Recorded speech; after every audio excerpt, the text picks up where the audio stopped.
गीता 18 के श्लोक नंबर 62 में भगवान स्वयं कह रहे हैं कि अर्जुन उस परमेश्वर की शरण में जा जिसकी कृपा से परम शांति व शाश्वत स्थान अर्थात सतलोक को प्राप्त होगा। वो परमेश्वर कौन है, कहां है, कैसा है, जानने के लिए कृपया अवश्य सुनिए जगत गुरु तत्वदर्शी संत रामपाल जी महाराज के अमृत वचन।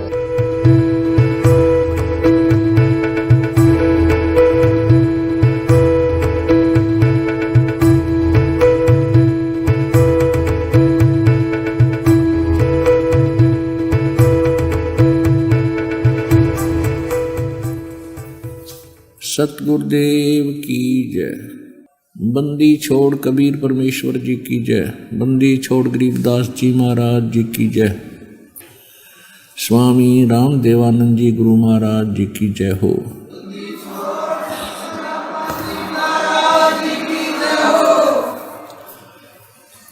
सर्व संगत से प्रार्थना है, सत्संग प्रारंभ हो रहा है। कृपया सत्संग स्थल पर शांति पूर्वक विराजमान होकर के श्रद्धा से सत्संग सुने। परमेश्वर की प्यारी आत्माओं से पुनर्निवेदन है, सत्संग प्रारंभ हो रहा है। कृपया सत्संग स्थल पर शांति पूर्वक विराजमान होकर के श्रद्धा से सत्संग सुने।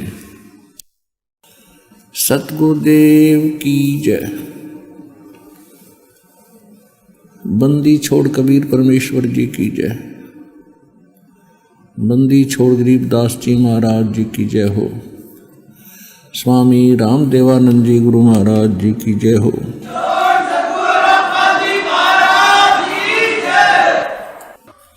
तो पुण्यात्माओं,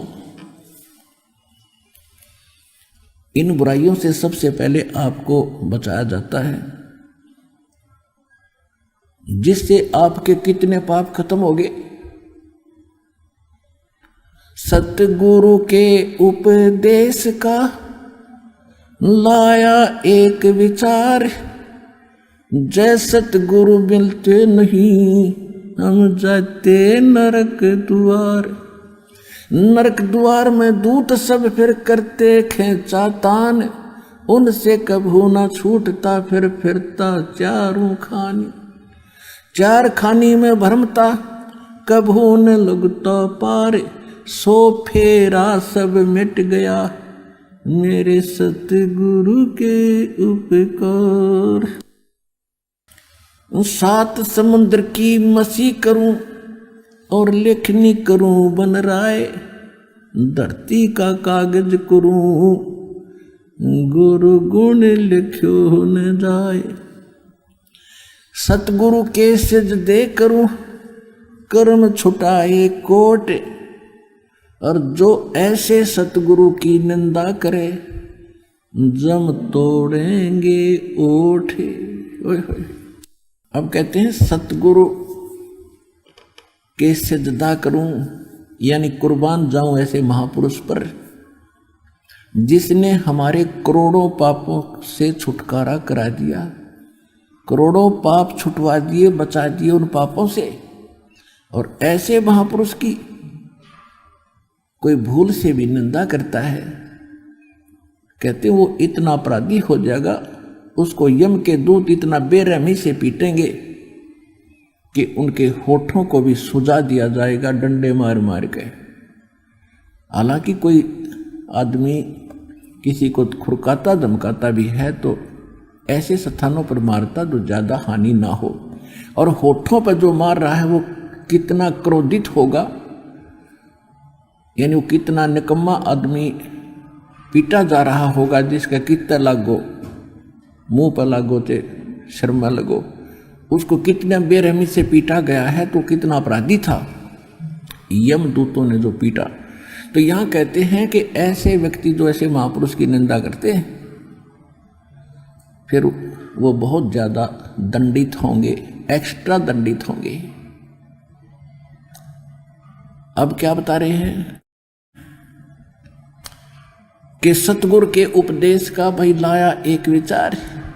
जब आंखें खुल गई, ज्ञान समझ में आया, तो फिर पिछला इतिहास समझ में आवे है, पिछली सारी बातें झांक कर देखनी पड़ती है इस आत्मा ने कि सतगुरु के उपदेश का लाया एक विचार, और जय सतगुरु मिलते नहीं जाते नरक द्वार। नरक में तो जाना ही जाना था, नरक द्वार में दूत सब फिर करते खींचाता है। आप सारा दिन देखते हो संसार के लोग, हम भी उसी कैटेगरी के थे और हैं अभी भी, लेकिन हमने अपनी दिनचर्या बदल ली, हमने अपनी क्रियाओं को सेट कर लिया, एक भगत की तरह चल रहे हैं। उससे पहले जितने भी आप देखते हो भक्त, चाहे वो भगत भी हैं इन अन्य नकलियों के, वो सारी वही कर्म कर रहे हैं जो जनसाधारण कर रहा है। और संसार तो वो भोला भाला है ही, वो तो अपना करना ही है उसने जो करना। तो क्या देखते हो सारा दिन, कोई हुक्के पर बैठ के गप्पे मार रहा है, कोई ताश खेल रहा है, कोई राजनीति की बतलाव है, या कोई किसी की बूंदी सोचे। सारा दिन अपनी लालच में कुछ जोड़ तोड़ में उसने ऐसे कर दूंगा, उसको ऐसे लूट लूंगा, उसको ऐसे खसुट लूंगा, कर मृत्यु कल मृत्यु हो जाती है। वो बकवाद तो गई साथ, वो पाप तो ले गया घसीट के, और जो बकवाद करके जो धन संपत्ति जोड़ी थी वो चला गया भाई छोड़ के। तो ये बातें अब समझ में आऊंगी आपके। अब क्या कहते हैं कि सतगुरु के उपदेश का भी लाया एक विचार, और जय सतगुरु मिलते नहीं हम जाते नरक द्वार। अब जब यहाँ से ये अपराधी लोग जाते हैं, चाहे को प्रधानमंत्री है पूरी पृथ्वी का, राष्ट्रपति है चाहे सारी पृथ्वी का, और जब तक उसके पुण्य है तब तक वो पद प्राप्त है। जब पुण्य और सांस खत्म होंगे उसके पल्ले कुछ नहीं रहेगा, पाप इकट्ठे होंगे जो भक्ति नहीं करके जाता। फिर उसकी बात जो पकड़ के ले जाते हैं यमदूत और धर्मराज के सामने पेश करके, और फिर उसका अकाउंट तो वहाँ कैलकुलेटेड मिलता है, क्योंकि एक डेली की आपकी जो भी दिनचर्या है एक एक सेकंड का वहाँ फैक्स हो रहे हैं आपके सब, जैसी सोच भी रखते हो वो भी आपके अकाउंट में डिपॉजिट हो रही है, डेली कॉपी जा रही है सेकंड की। तो वहाँ जाते ही कैलकुलेटेड मिलता है इतने पुण्य इतने पाप, और ये इसका प्रतिफल, जाइए नरक में। तो नरक वाले तो वहाँ ढेर होते हैं, हजारों, कोई 50, 60, 70 हज़ार की संख्या। तो उनको यम के दूत आदेश होते ही उस न्यायाधीश का, डांगरों ने जैसे पशु घेरा करें, फाटक में रोक क्या करें, चारों तरफ से घेर लेते, 12 करोड़ हैं वो यम के दूत, और उनको ले चलते हैं। चलो अब नरक के निकट जाते हैं ना आगे वाले, और वहाँ हाहाकार मची हुई है, होय होय बुरा हाल। तो वापस भागते हैं, और पीछे तो वो लठ मारे सीधा कितने लाग उनका सूक्ष्म शरीर में ये मरता नहीं प्राणी, पर पीड़ा बहुत होती है, और उनको जबरदस्ती उसमें ठोक कर फाटक बंद कर देते हैं। अब वहाँ खेचा ताने वो यम के दूत पाछत कुटे, वो वापस बाजे, तो वह खेचा ताने वो और भयंकर दुख है।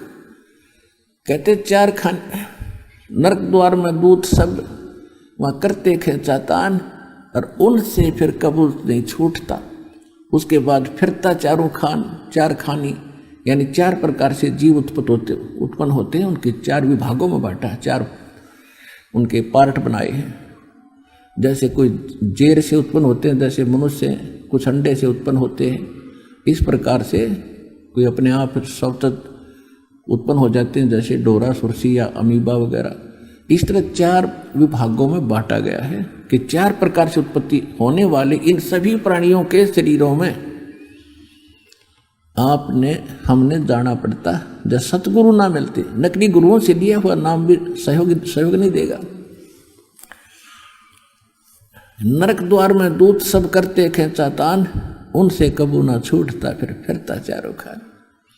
4 खानी में भ्रमता फिर कबू न लगता पार, सो फेरा सब मिट गया मेरे सतगुरु के उपकार। होय होय, कहते इतने पापों से इतने दुखों से परमात्मा उस सच्चे सतगुरु ने बाईपास निकाल दिया मेरे को।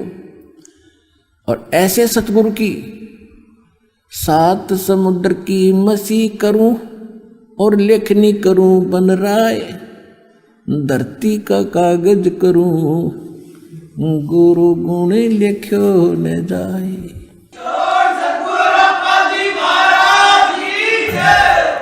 और जो ऐसा संत होगा वो या तो स्वयं परमात्मा ही होते हैं, कबीर परमेश्वर आए थे, या फिर उनका विशेष कृपा पात्र उनका कोई दास गुलाम होगा जिस पे उस परमेश्वर की विशेष रजा होगी, वही इन बुराइयों से छुटा सकता है। नहीं तो शिक्षा तो पिता भी देता है अपने बच्चों को अच्छी, लेकिन उन शिक्षाओं पर ना वो स्वयं चल सकता है ना बच्चे चल पाते। तो यहाँ हमारे साथ भगवान साथ होगा। परमात्मा के सहयोग से जीव उसकी आड़ में, उसकी ओट में हमारी भक्ति भी चलेगी, पापों से बच सकते। जैसे हम जोत जगाते हैं, हवा तेज चलती हो तो बुझा देगी वो। उस हवा से ओट करने के लिए उसके ऊपर कोई वस्तु रख दी शीशे की,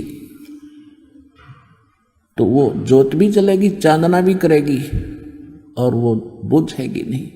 तो परमात्मा की शरण इस जीव को इसलिए चाहिए, ये बुराइयों से बचाओगा और आपकी भक्ति भी बढ़ाओगा। अपने आत्माओं, ये शराब पीने वाले, हुक्का पीने वाले, अब तो हम देखा करते थे कि इस हुक्के को इतना रिस्पेक्टिव मान रखा है गांव में, हमारे हरियाणा में तो विशेषकर, कि पंचायत में इसकी कसम खाते हैं कि इतना धार्मिक मान लिया कि इसकी कसम खाई, वो पंचों का प्याला है। और ये कहते हैं कि जिस घर में हुक्का नहीं वो किसा घर भाई। ये एक लोक वेद बना रखा है, दंत कथा बना रखी है। और इस शर्म में सभी अपने घरों पर हुक्का रखते। हम देखा करते सोते उठते ही घर वाले सबसे पहले और काम छोड़ हुक्का चिलम ठाक है, हुक्का भरकर फिर गुरुड़ गुरुड़ करके फिर चल रहे खेतों में जाते और फिर साथ ले जाते, वहाँ जाते भर के फिर स्टार्ट करते, 1 घंटा काम करके फिर हुक्का बैठ के पीते, फिर काम शुरू करते। और क्या लोकवेद बना रखा है कि इसके सहारे किसान को रेस्ट मिल जाता है। रेस्ट वो कर ले, दूसरे खेत जैसे और लोग, अब आपके पास घड़ी है, घड़ी से टाइम देख 1 घंटा काम कर और 10 मिनट 20 मिनट जो है तो क्यों टाइम पास करे था, अपना बैठ कर मंत्र करे माड़ा लेके बैलों को रेस्ट मिल जाए। तो वो काम हमने ऐसे चेंज करना है, क्रियाएं वही करेंगे लेकिन हम according to the guidelines of guru करेंगे, गुरु जी के आदेशानुसार, उसके निर्देशानुसार चलेंगे तो हमारी भक्ति भी बनेगी। अब जैसे हरियाणा में विरोध इसलिए हुआ कुछ समय कि जो उपदेश लेकर जाते बच्चे, पहले तो दादा पिताजी ताऊ चाचा अंकल वो हुक्का भरवाया करते थे और बच्चे बड़े खुश होकर भरते थे, भैया तो सेवा है बुजुर्गों की। और नाम लेने के बाद उन पर प्रतिबंध लग जाता है कि हुक्का नहीं भर के दोगे किसी को, बीड़ी भी लाकर नहीं देनी, माचिस भी पीने के लिए लगाने के लिए नहीं देनी, आप पाप के भागी हो जाओगे। तो बच्चों का या बड़ों का अब जो से यहाँ दुखी आ रहे हैं बेचारे, कैर टूट रहा जिनके घर पे 1-1 2-2 व्यक्ति मर गए, पशु मर रही है, स्वयं कैंसर से पीड़ित है। अब वो तो अपना जीवन देखेंगे, समाज नहीं देखेंगे, समाज देखेंगे फिर भक्ति भी नहीं होगा, ना भगवान राहत दे। तो उन्होंने नाम लिया। प्रारंभ ऐसे ही लोगों से हुआ जो घने दुखी थे, और भगवान तो सुख देता है, परमपिता है। तो लेकर नाम गए, जाते उन्होंने वो सब मर्यादाएं अपनी पालन की। तो वो निंदा के पात्र बन गए आसपास में कि ये कैसे भगत बने हैं रामपाल के, बूढ़ों की सेवा भी नहीं करते, बूढ़ों का हुक्का नहीं भरते, हैं, ये तो कमाल के आदमी हैं। ऐसा निकम्मा है वो, तो ऐसी शिक्षा देता है बच्चों को, बूढ़ों की सेवा से बंद कराता है। बूढ़ों की सेवा ये विष खवाने से नहीं होती। बूढ़ों की सेवा करो, उनके पैर दबावे, उनका सिर मालिश करे, उनको चाय पिलावे, दूध पिलावे, कपड़े धो दे, ये जहर खवाना जरूरी है बूढ़ों की सेवा। तो जिस कारण से, क्योंकि उनको ज्ञान नहीं, और जो भक्त ये ज्ञान सुनकर जाता है उसको तो घड़ी दूर तक का दिखाई देता, भविष्य का भी दिखाई देता, तो वो फिर सहयोग नहीं करता। इसलिए जगत और भगत में हमेशा ही ये एक झगड़ा रहा है, और जिसने ये जंग जीत लिया हो गया सफल। कहते मात पिता सुत स्त्री और आलस बंधु काण, संत मिलन को जब चले ये अटकावे आण। इनका अटकाया अटके नहीं भाई, संत मिलन को जाए। कहे कबीर सो संत है भाई, आवागमन नसाए।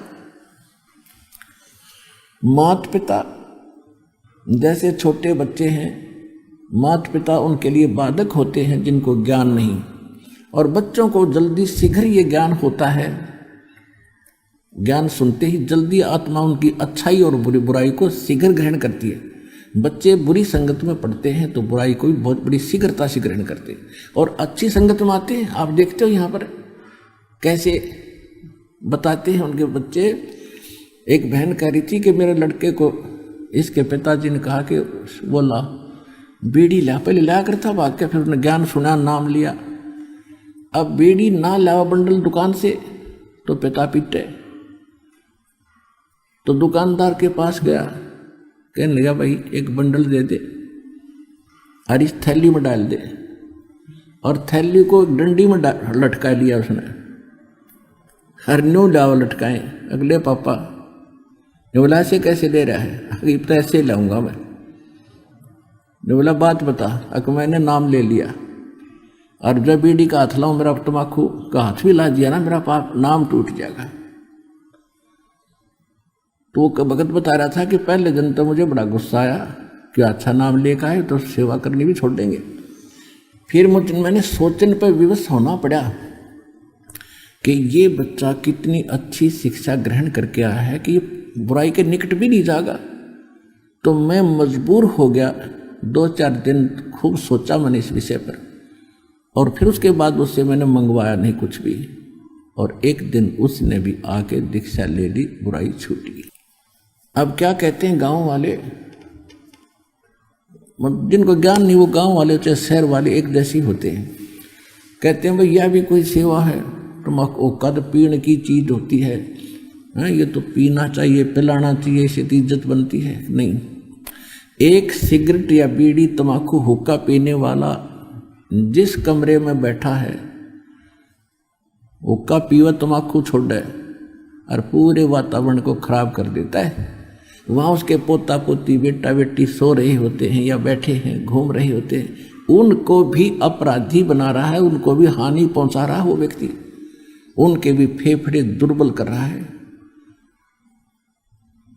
और अब जैसे एक भगत ने यहाँ ज्ञान सुन के गया, जैसे कहते हैं ना तो पीने की चीज होती है। अब जैसे खुद पिताजी या दादाजी हुक्का पी रहा है या बीड़ी सिगरेट पी रहा है, और छोटे बच्चे को बच्चा भी उसकी नकल करता। कभी हमने देखा जैसे हुक्का का मुंह लाकर गुड़ गुड़ करते थे छोटे बच्चे, नकल करते हैं बच्चे तो बड़ों की, तो फिर उसको धमकाते थे खबरदार पिया है इसी बुरी चीज है, इसको ना पीना आग से आगे से। कोई बात है, खुद पी रहा है और उसने नाटे, तो कैसे बात बनेगी?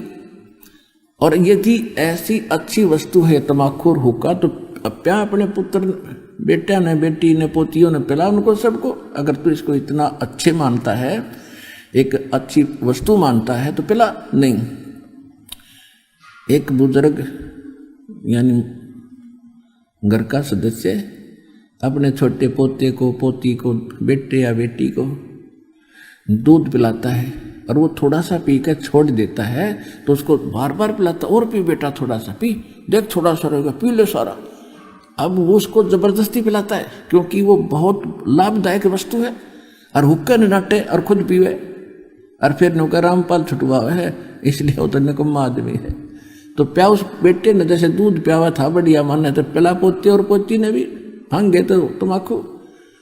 तो इस प्रकार ये बुराई अब छूटेगी। ऐसे ही यह घर करी थी धीरे धीरे। अब जैसे जो कबीले जो मजहब या कोई परिवार हिंदू है चाहे मुसलमान सिख है ईसाई, जो मांसाहारी है, तो उनके बच्चे जन्म से ही देख रहे हैं कि ये मांस खाना उनके लिए एक गाजर मूली होगी, तो उनको पता है उन बच्चों को ये पाप भी है, और ये कितना घोर पाप है। आए है अब दूसरे को के बच्चों को खाते हैं। बकरे या बकरी किसी के माँ बाप होते हैं। यदि आप अपने बच्चों को अपने माता पिता को ऐसे काट कर दिखाओ जैसा दर्द आपने हो, ऐसा जान बिराने। तो इन बातों से फिर ज्ञान होता। जैसे एक भगत बता रहा था कि मेरा मित्र एक मुसलमान था और उसका फादर इतनी नर्म आत्मा का व्यक्ति था, वो ये कहा करता कि जिस दिन ये लोक वेद बना रखा है ना इन्होंने मुसलमानों ने, और घर पे बकरे को बलि देते हैं, बिस्मिल करते हैं, कलमा पढ़ते हैं, घर लाके एक प्रसाद बनाकर सारे परिवार को खिलाते हैं। तो जब वो उसको जबह करते थे, काटते हैं ना, वो घर से निकल जाया करता, वह मेरे से देखा नहीं जाता। और खाना तो मजबूरी, वो प्रसाद बना दिया कि प्रसाद बन गया भी।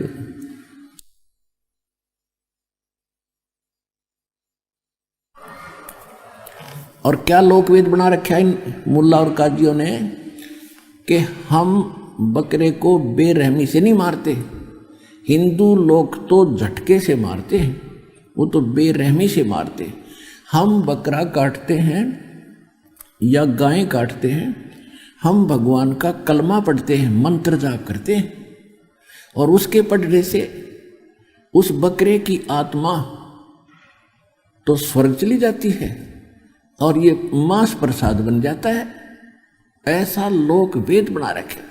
तो इस सूक्ष्म वेद में बताया है कि हे मुल्ला या काजी, जय या रू तन भीष्ट पठाई, तो कर तदबीर कबीला भाई। ओए होए, यदि आपके इस फार्मूले से इस बकरे की आत्मा को यदि स्वर्ग मिल जाता, भीष्ट मिलती है, तो भाई अपने परिवार के सदस्य ने भेज कर दिखा दे, इस तरह से कलमा पढ़ कर नाड़ काट के गर्दन काट दे, जब जानो तेरे फार्मूला सही है।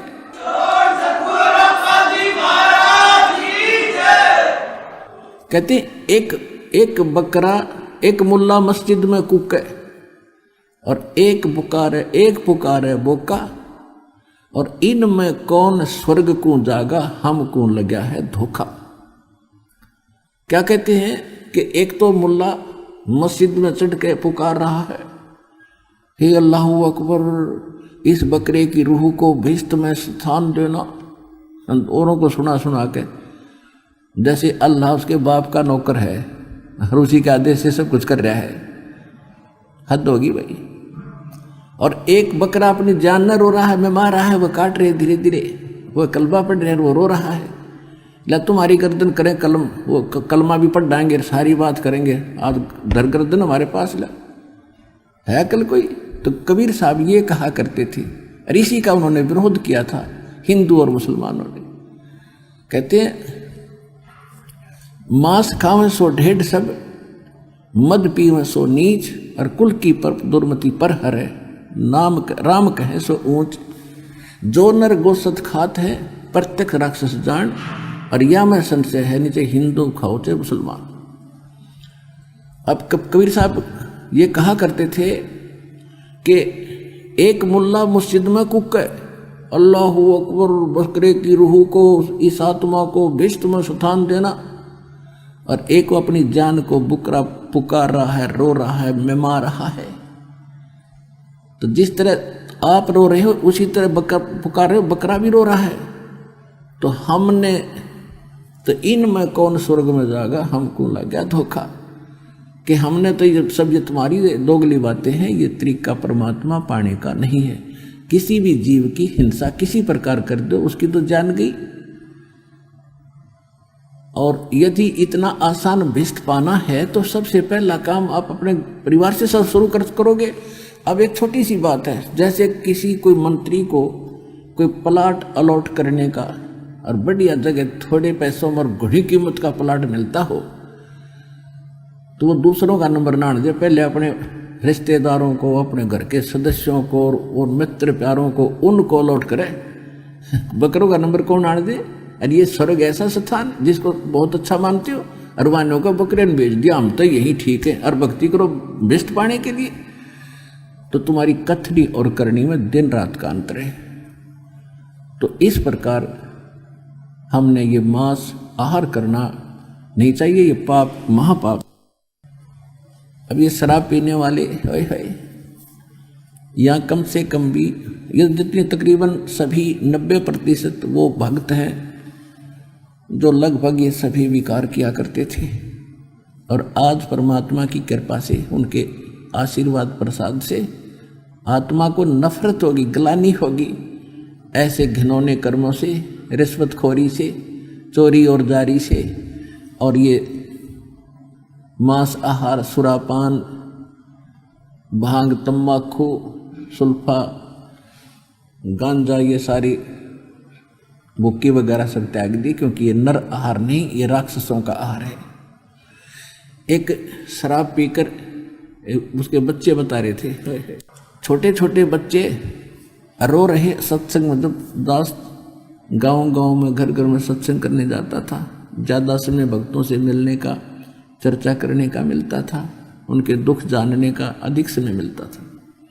वैसे तो परमात्मा अंतर्यामी है, आप जो भी मनोकामना लेकर आए हो उसे छुपी नहीं।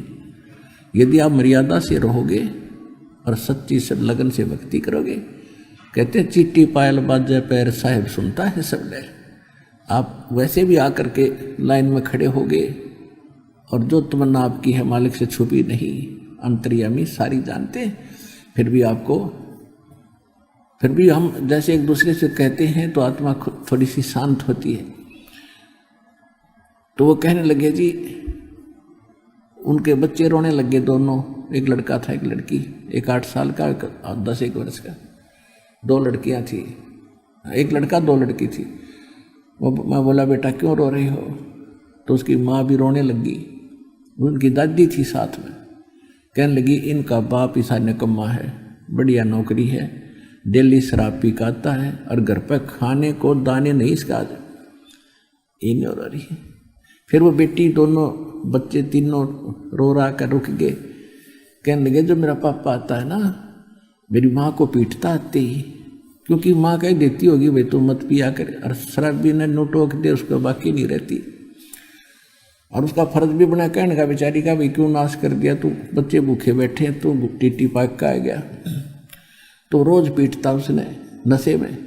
तो बच्चे कहते हैं पापा आता ना, हम तो चारपाई के नीचे छुप जाते हैं डरते। अरे तेरा गजब भैया,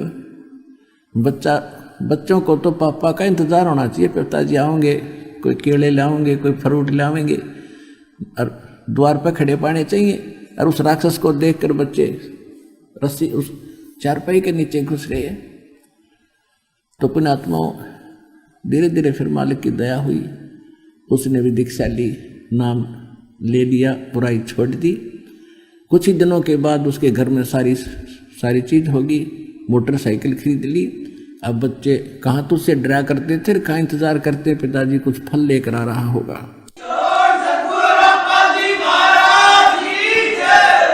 तो फिर वो भक्त कहता है जब उसकी वो शुद्धि में आया, उसकी बुराई छूट गई और इस मनुष्य जीवन में आया वो, तब कहता है जी आप परमात्मा कबीर जी की दया से स्वर्ग तो मेरे घर में इब्बा हो गया, वर्तमान में हो गया।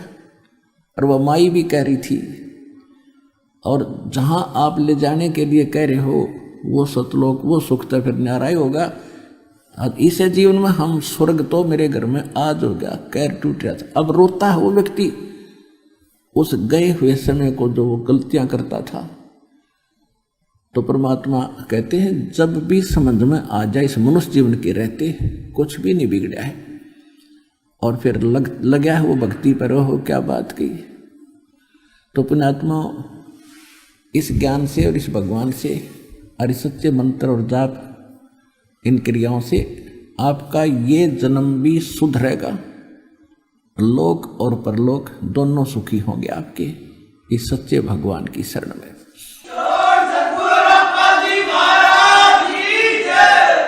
तो ये ऐसा क्यों हो गया कि समाज में बुराई घनी फैल गई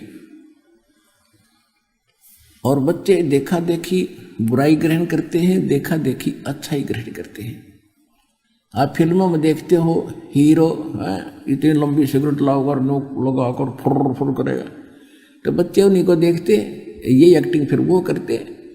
तो इस मीडिया ने, फिल्मों ने सबसे ज़्यादा नाश किया हमारी इस जो है कल्चर का।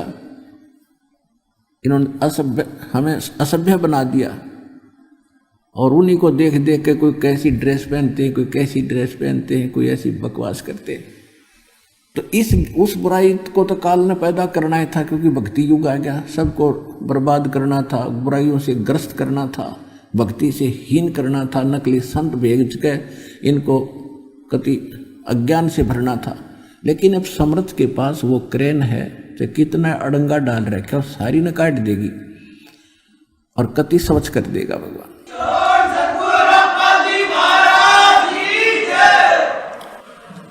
अपने आत्माओं जैसे प्रसंग चल रहा है कि हम जैसे कर्म करते हैं वैसा ही फल हमें प्राप्त होता है।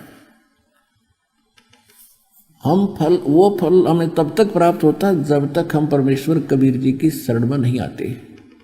परमेश्वर कबीर जी की शरण में आने के बाद ये करोड़ों पाप तो हमारे वैसे ही समाप्त हो जाते हैं।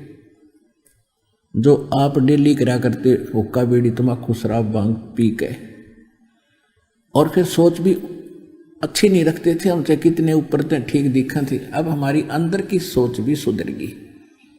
हम किसी का बुरा नहीं सोचते, हम सोचे भला हो किसी का, ना कर सके तो बुरा तो सोचना ही नहीं। और भला कैसे सोचते हैं कि आप और तो कुछ कर नहीं सकते, क्योंकि हम किसी को इतना धन भी नहीं दे सकते कि उसने धनी बना दिया, क्यों अपना भी बहुत छोटा है, और घना हो तो भी ये काम नहीं हो सकता। रही बात जैसे एक सबसे बड़ा धन हम उसको ये दिला देते हैं, उसको ज्ञान समझाते हैं, उसके पास जाते हैं, सबसे आप नाम लेकर ज्ञान होने के बाद इस प्राणी की ऐसी चेष्टा होती है कि जहाँ तक मेरी पहुँच है, कोई भाई है, बहन है, रिश्तेदार, रिलेटिव है, सबको बताऊं और ये ज्ञान समझाऊं, इनका उद्धार कराऊं। देखिए कितनी अच्छी सोच होगी।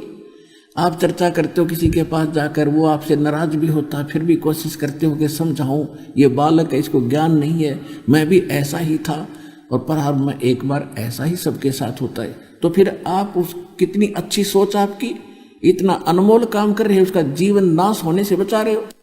और पहले ये सोच थी कि इसका नाश क्यों कर हो, यूँ तो घना पैसे वाला हो गया।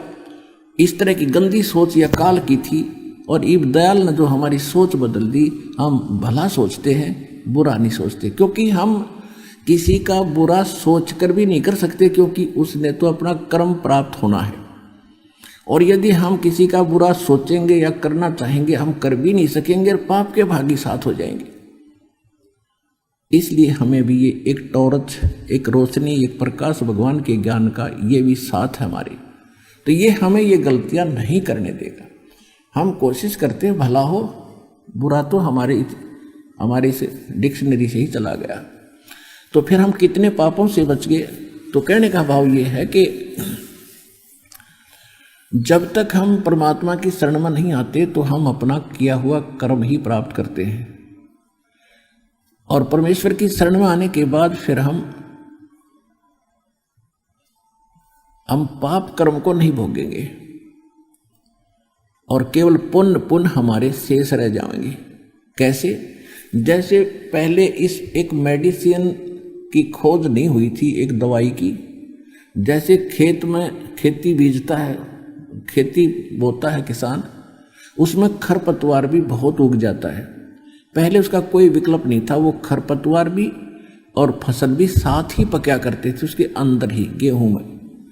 और अब एक ऐसी मेडिसिन दवाई होगी है कि उसको उसमें डाल देते हैं खेती में, वो खरपतवार को फूंक देती है और फसल को हानि नहीं करती।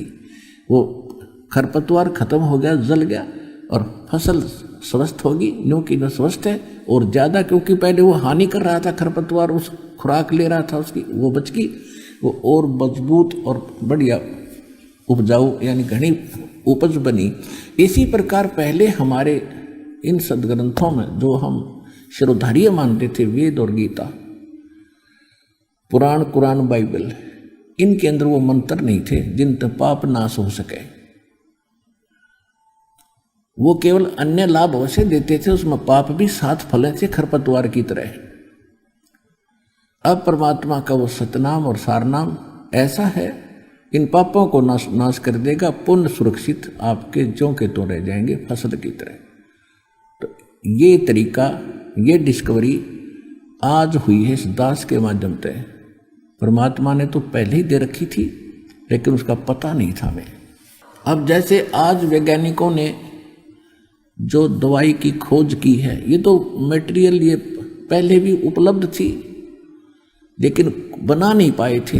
तो इसी प्रकार ये हमारे सदग्रंथों में, ये सभी सदग्रंथों में ये मंत्र उपलब्ध थे, लेकिन कहीं कहीं रखे थे। तो उनको तो वैद्य ही या वैज्ञानिक ही बना सकता है। वो दवाई, वह औषधि इस दास ने तैयार कर दी, यानी खोज ली भगवान की बताई हुई, और इसको खाओ और अपना कल्याण कराओ, मोक्ष प्राप्त करो। अब परमात्मा जब आए थे,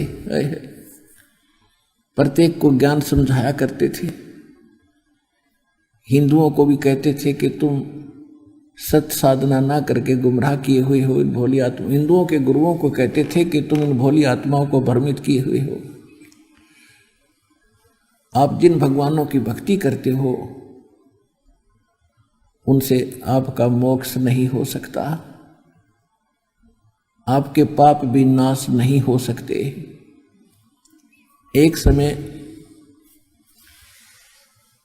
समय एक ब्राह्मण परिवार कर टूट रहा उसके घर पे, 2 लड़के 2 लड़की, चारों मेंटली डिस्टर्ब, और उसकी पत्नी के ऊपर ये भूत प्रेत का बाधा। और परमात्मा यानी कबीर परमेश्वर जी रामानंद जी के पास जाते थे, क्योंकि परमात्मा जी ने स्वामी रामानंद जी जो एक ब्राह्मण थे, बड़े विद्वान माने जाते थे वेदों और गीता के पुराणों के, उनको ज्ञान से परास्त करके सच्चा ज्ञान उनके हृदय में भरने की चेष्टा किया करते थे, जाते थे, समझाते थे। तो उस समय, एक समय की बात है, रामानंद जी के पास वो ब्राह्मण आया जिसका परिवार घना दुखी था। कबीर परमात्मा वहां बैठे थे और उस ब्राह्मण ने बताया कि हे गुरुवर, हे स्वामी रामानंद जी, आपने जो भी क्रियाएं मुझे बताई हैं मैंने सारी कर ली। कोई जंतर मंत्र बताए थे या कोई और भजन करने को बताया था, कोई दान पुण्य कहा था, मैंने सारा कर दिया, लेकिन मुझे कोई राहत मिली नहीं महाराज जी। और मैं आपसे पहले और भी बहुत से संतों के पास गया था, तो उनसे भी मुझे कोई राहत मिली नहीं। तो रामानंद जी ने कहा कि देखो बच्चा, कुछ ऐसे कर्म होते हैं, पाप होते हैं जो भोगने ही पड़ते हैं, उनको वो आपके प्रारब्ध में लिखे हुए हैं। प्रारब्ध में, प्रारब्ध क्या होता है कि जैसे आपके पूर्व जन्म के पुण्य और पाप इकट्ठे हैं, संग्रहित हैं। जिनके पुण्य थोड़े हैं और पाप घने हैं, तो पुण्यों का भी रेशो ले लिया, जैसे 40% ले लिए पुण्य और 60% पाप ले लिए, और उन दोनों को रेशो बना दी, या उन पुण्यों में से 20-20% ले लिया, तो उनका बना करके एक प्रारब्ध यानी जीवन बना दिया कि इसमें इतने दुख पाओगा, इतने सुख प्राप्त होंगे, ये तो होंगे ही होंगे। इसको प्रारब्ध बोलते हैं, जो किस्मत में लिख दिया, मस्तिष्क में जो रेख लिख दी, अंकित कर दिए, ये तो भोगने पड़ेंगे। रामानंद जी कह रहा था कि बेटा, इन क्रियाओं से भी तुझे राहत नहीं मिली, तो ये साधना जो तूने की है इससे कोई राहत नहीं मिली, तो तेरे प्रारब्ध के पाप कर्म हैं, ये तो तुझे भोगने ही पड़ेंगे आजीवन। अब वो हताश हो गया और कहा बेटा भक्ति तो करनी चाहिए, करता रहे। अब परमात्मा बैठे थे, स्वामी जी आप वेदों को सत्य मानते हैं? रामानंद जी को कह रहे थे। स्वामी रामानंद जी कहने लगे, हो वेद तो 1 नंबर के सदग्रंथ हैं, इनको कौन असत्य मान सकता है? तो उन्होंने कहा कि यजुर्वेद अध्याय नंबर 8 के, वो परमात्मा ने पूछा क्या इन वेदों में कहीं ऐसा लिखा है कि पाप नाश हो जाते हैं? तो स्वामी रामानंद जी कहने लगे, नहीं नहीं, वेदों में कहीं ऐसा नहीं है, किया कर्म तो भोगना ही पड़ेगा। और पाप नाश नहीं होते, पाप नहीं कटते।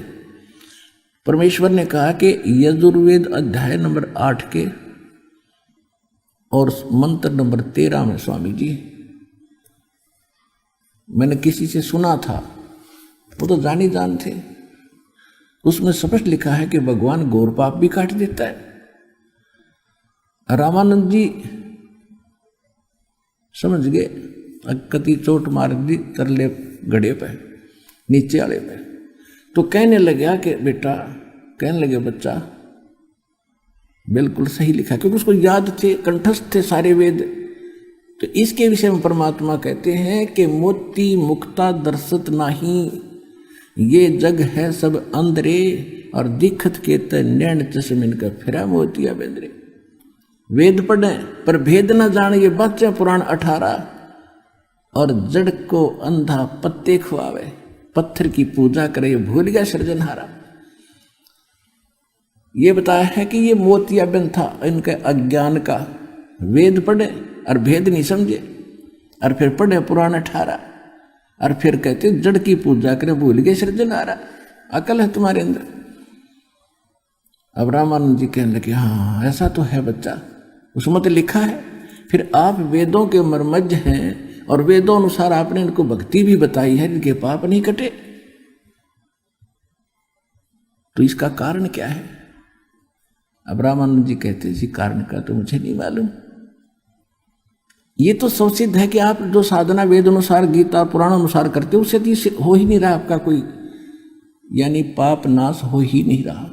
और पाप नाश नहीं होगा इतना दुख नहीं मिटे, क्योंकि पाप से ही दुख प्राणी को होता है। फिर आप कहते हो कि भक्ति कर लो, ये भक्ति कर लेगा।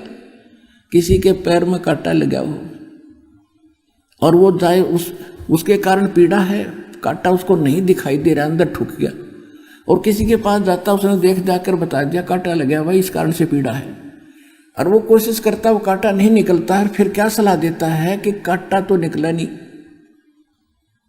अब जूते पहन ले, आगे कांटा नहीं लगेगा। जूते तो पहनने चाहिए, अरे कांटा लगे पैर में, जूता पहने नहीं जा, वो कांटा निकले, और फिर सलाह दे भाई आगे मत निकाल दिए इसने, ना तो बहुत दुखी हो जाएगा।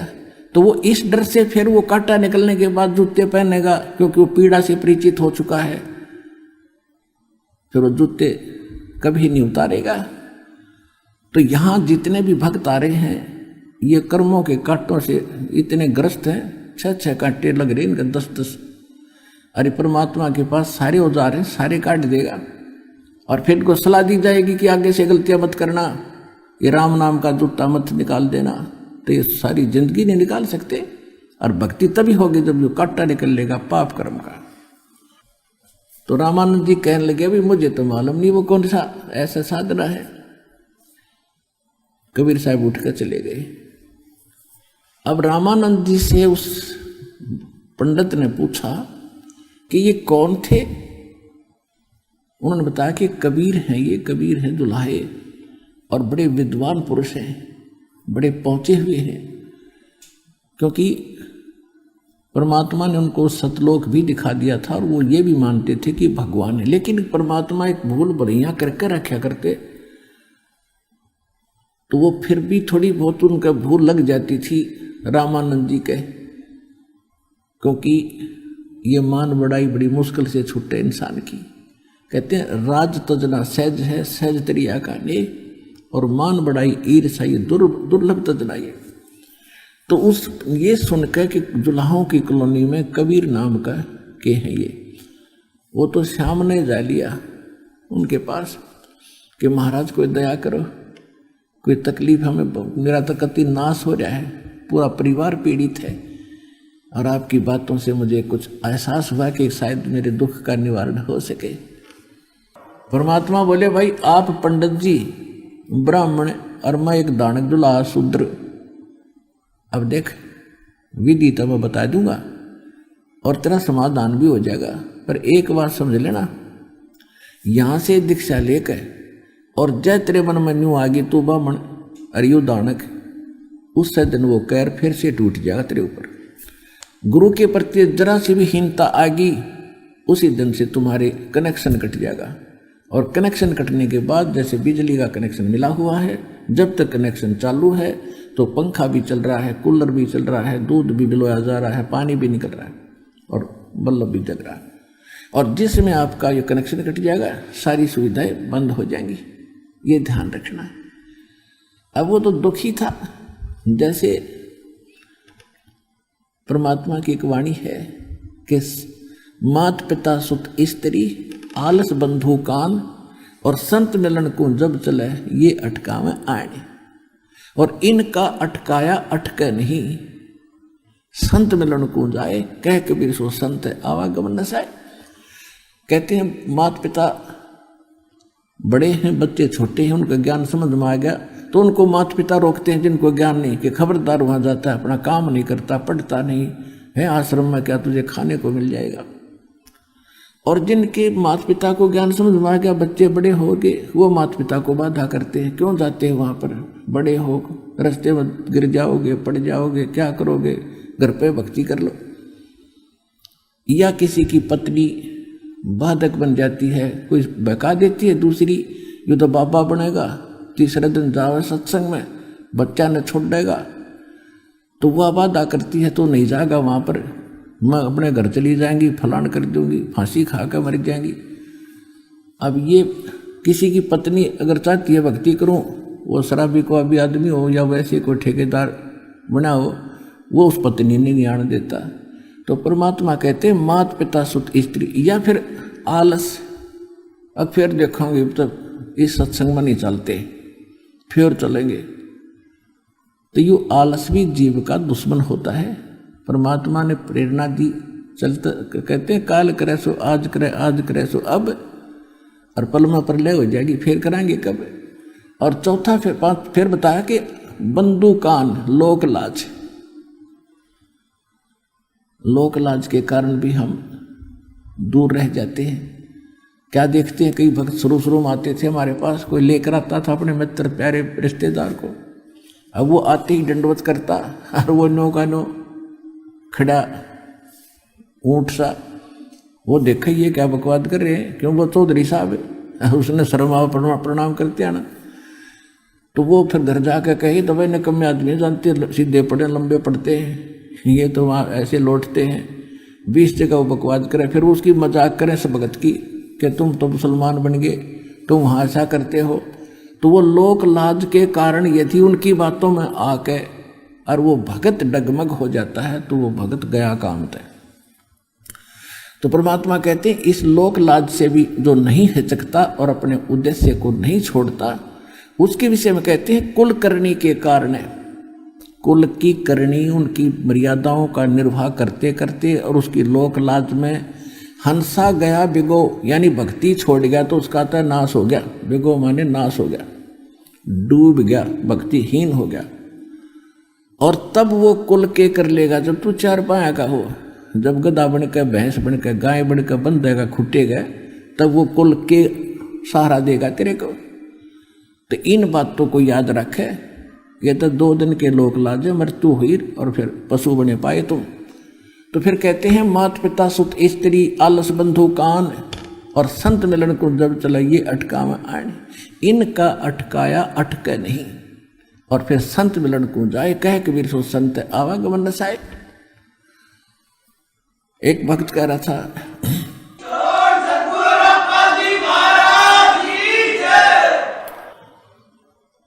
बहुत प्रकार के भक्तों के साथ इस संघर्ष से गुजरना पड़ता है। कई बहनें भी ऐसी होती हैं, उनका पति कहता है कि तू आश्रम में गई और मैं मरूंगा गोली खा के।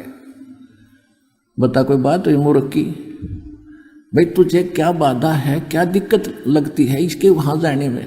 कम से कम आप साथ आओ, नाम बेशक ना लो, आप साथ आओ और देखो यहाँ के वातावरण को, अच्छा लगे तो आगे आप भी आओ और उनको भी आने दो।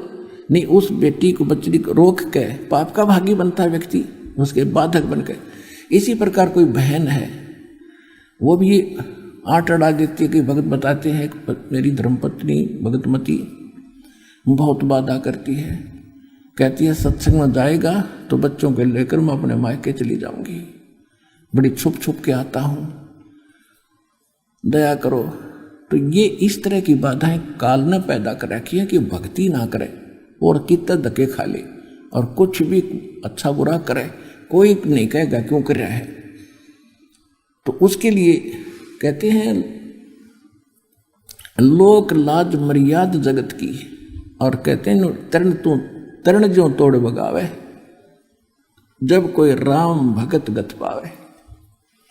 लोक लाज ना कीजिए निर्भय हो रही है, और ये मन संतों दीजिए तो गोविंद पाइए।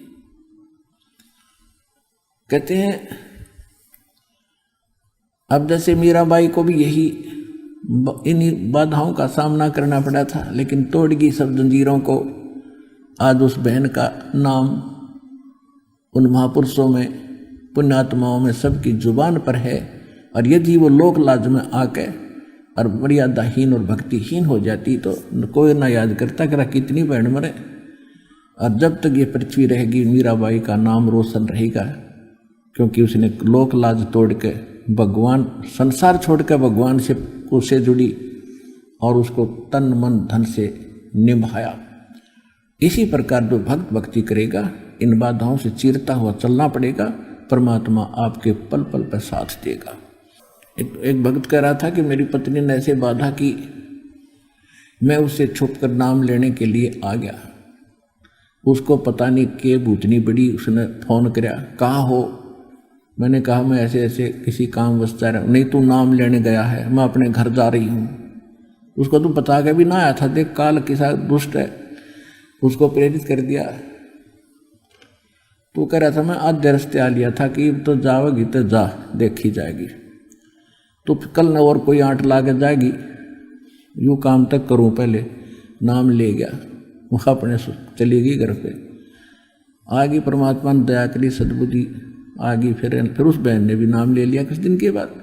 तो ये काल के दूत भी आपस में, क्योंकि ये प्रेत आत्माएं जो भ्रमित हैं, ये भी सबके घरों में बैठी हैं।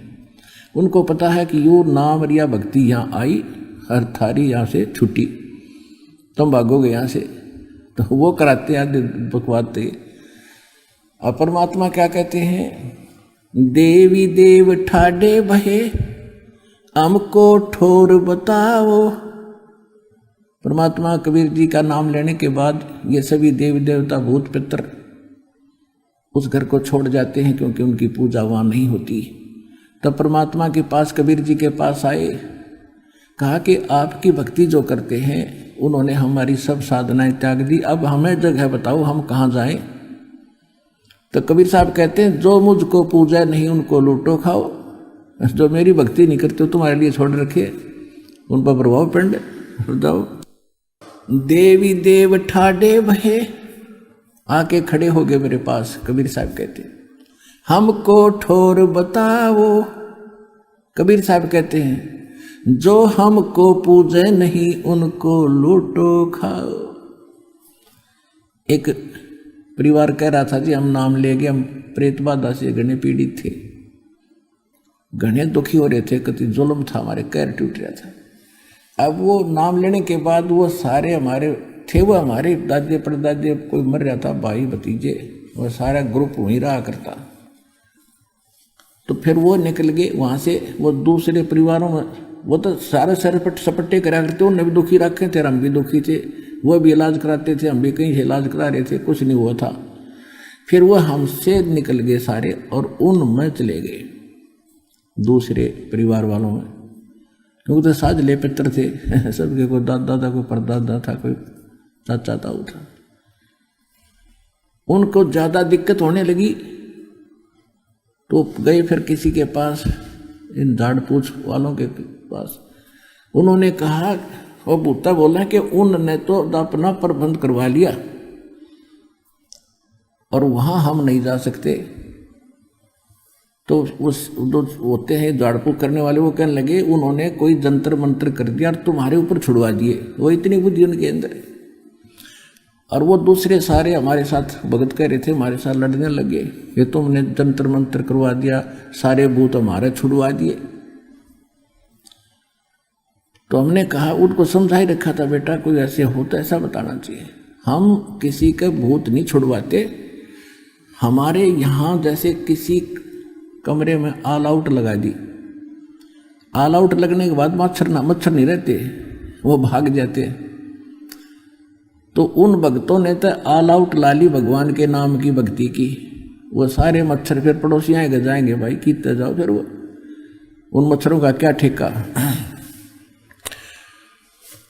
अब उनको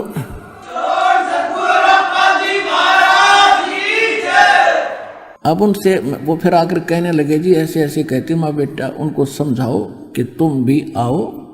यदि आप ये मानते हो कि हमने जाब्ता करवा लिया सारे भाग्य, तो आप भी आ जाओ। वो जाब्ता सबका हो है वहां पर, यानी प्रबंध सबका हो रहा है। वास्तविकता ये है कि उनको ये समझाओ कि हमने मच्छरदानी लगा ली और ये मच्छरदानी में से हमें तो हानि कर नहीं सकती, बाहर घूमेंगे, फिर तुम भी लगवा लो। यानी सतलोक आश्रम बरवाला में वो ऑल आउट और मच्छरदानी प्राप्त होती है, जिससे कोई भूत पितर और प्रेत और देव कोई हानि नहीं कर सकते, वो बाहर घूमेंगे फिर।